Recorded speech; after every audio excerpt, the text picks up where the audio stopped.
ku ishuri basanga bamunyuzura, bamukuye muri kwetu batangira kugenda barutera amashoti barwirukankana.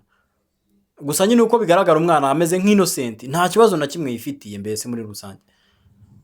Barakwereka umwana bagenaga bamunyuzura bamuzenguruka, n'agahinda keshe itafata urukweto rwahita yirukanka arabahunga nyine. Nabo ntibashirwaga bakomeze kugenda bamuririmbira uturirimba. Ageze imbere arahagarara atekerezaho arabareba abura uko cyabakorera nyine tu. Mu gucya bukanabye imbere asanga hari umusaza imbere yiwe nkeka ko ari papa we.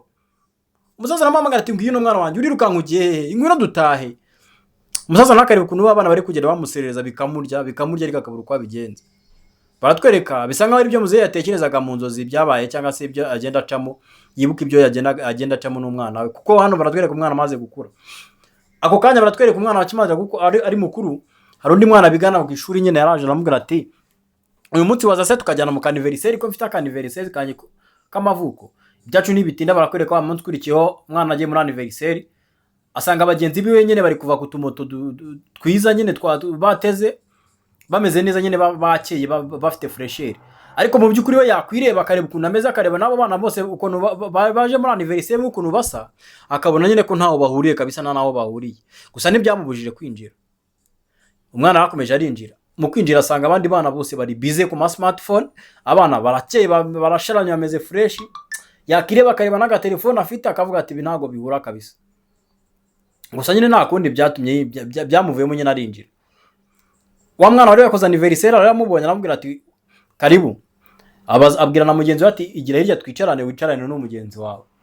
Arababaza ati se nabazimanira gaki. Ako kanya umuhungu agiye kubazimanira, babakobwa bicaranye n'impamvu na bamukobwa basigara bamusengenya bamuvuga nyine bamwongorerana by'ubushinzi nawe urabizi. Ako kanya bahise bamumenaho ji. Batangira kumukinisha nyine bagenda bazunguza kaga telefone ke bagahanahana cyo kugira ngo bamuteshe umutwe nyine kugira ngo bamubabaze.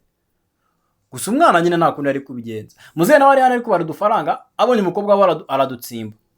Wa mukobwa naye ibyo bamukoreraga byose ku gasozi yagiraga mu rugo umujinya wose n'agahinda gahita bitura papa we.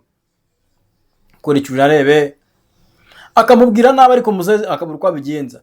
Icyari cya muzehe cyo byarakaze.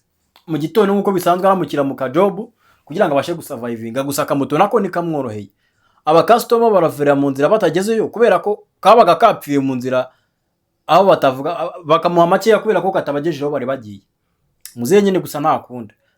Barakwereka kandi urundi ruhande ryamiye yategereje abagenzi, abapolisi nabo bahita bateza amati kura moto yawe hano vano. Cisheni wa murezi na kakanwaguruza kawe. Ya. Gusa umusaza hari hose akomeza agenda yibuka. Agenda yibuka ibintu biri kumubaho cyangwa se nibikomeza kugenda bimubaho muri iyo minsi yose n'icyo gihe cyose amaze. Ariko nyine muzewe ntago yakomeje gucika intege, ntago yigeze acika intege, yakomeje gupambana, yakomeje kurwana, arebe ko byibuze yatera imbere akaba yashimishwa n'umukobwa we. Aha ngaha rero muzehe ari kubara udufaranga, yaragiye mu restaurant agiye kugura ibiryo bihenze ngo areko byibuze umukobwa yakishima amusurprisinze. Gusa umukobwa yamubereye umwana mubi yese afata bya birya bikubita hasi n'umujinya mwinshi ahita yirukanka. Muzehe byaramuriye agahinda karamuriye. Umuntu mukuru ntago yari kwanga ibiryo yari kwemera ko bipfa ubusa kandi ari we uzaho yabikuye. Yafashe bya biryo arabiyora, aramaze kubiyora neza fresh ahita agenda abishyira handi nyine wa mwana naza gusohoka mu cyumba ari buze kubibona. Umunsi ukurikiye wa mukobwa yasohotse mu gitondo agiye ku ishuri akubitaho umuryango n'agasuzuguro kenshi, nta no kwiruka byibuza nasezera n'umusaza. Baratwereka arabaje gukomanga, muzehe asohoka yishimye nyine ari guseka asa nk'asi y'inzandiko tutaramenya n'icyo kibyanditsemo. Bakomeza babaza hari n'undi waje nawe aje gukomanga, tubona muzehe arimo arasinya ibyandiko, ntago turamenya n'ibyo arimo arasinya. Kurikira unarebe kugira ngo bitaza kugucika, turaza kumenya imbere n'ibyo arimo arasinya. Nicyo gitumye ndi hano. Aya muzehe bwarakeye mu gitondo afata akamoto ke nkuko bisanzwe yisubirira mu kazi ajya gushaka umugati nyine nk'abandi bose nkuko biba bimeze. Ariko mu nzira irimo aragenda ibitekerezo bye byose byari biri ku buzima bayemo n'umwana we kuva akiri umutoya. Umwana akiri mutoya kugeza niwe amaze gukura, ukuntu ibyo umukobwa atigeze amubera umwana mwiza cyangwa se ukuntu atigeze anyurwa na bikeya amuha. Kandi mu by'ukuri muzehe nta kintu na kimwe atagerageje, abagerageje uko ashoboye kose yakoze hasi no hejuru kugira ngo abashe kumushimisha cyangwa se areke umwana wanyurwa, ariko umwana ntago yabashije kuba yanyurwa. Barakwereka muzehe ari kugenda yibuka ibintu byose yagiye akora, akibuka ukuntu yagiye amumenaho ibiryo kandi yabiguze amafaranga ahenze, akongera akibuka ukuntu umukobwa yamukubitiyeho umuryango mu gitondo. Kubera ibyo bitekerezo muzehe imodoka yaramugonze. Ako kanya muzehe imodoka yahise imwambara kubera gutekereza ibi byinshi mu muhanda. Hahise haba akavuyo kenshi, barakwereka ambutiyaje, yahise aba ambutiyaje, abantu bari mu modoka batangira kuyasohokamo. Baratwereka hari umukobwa wasohotse mu modoka yirukanka, ageze imbere kumbi ni wa mukobwa, agiye nawe kureba ahura agiye kureba icyabaye. Gusa hageze yakubiswe n'inkuba. Yarumiwe, yasanze ibyo yatekerezaga atari byo abonye, kuko yasanze umuntu uri hasi, abantu bose barimo barahurira bajya kureba, yaje gusanga ari papa wiwe.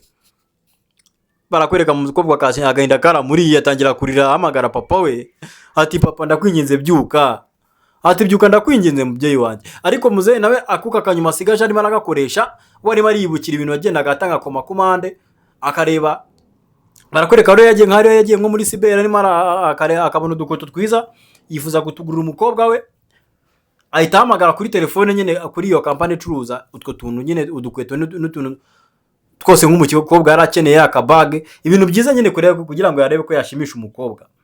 Muzehe bimuboje ko agiye gupfa atarabonye umwana we abyambaye, cyangwa se atabonye umwana we ibyo yateganyije kumugurira, atazi ko biri bumugereho cyangwa bitari bumugereho.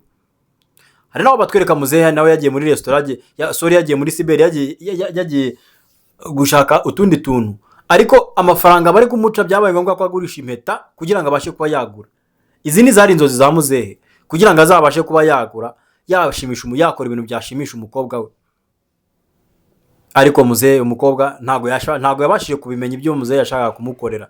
Yakomeje amunanira gusa amutesha umutwe, ku buryo n'ubu muzehe arinze apfa atarabona umwana we n'umunsi n'umwe yishimye, cyangwa se amushimira kubwo ubuzima bari babayemo, cyangwa ngo yihangane byibuze na gatoya.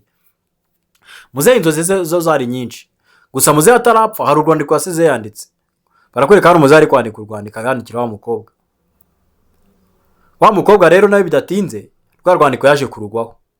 Uko aruguyeho atangira kugenda rusoma, amurumenamo amarira agenda atakara kuri rwa rupapuro, arusoma rero ariko gusa nta kundi.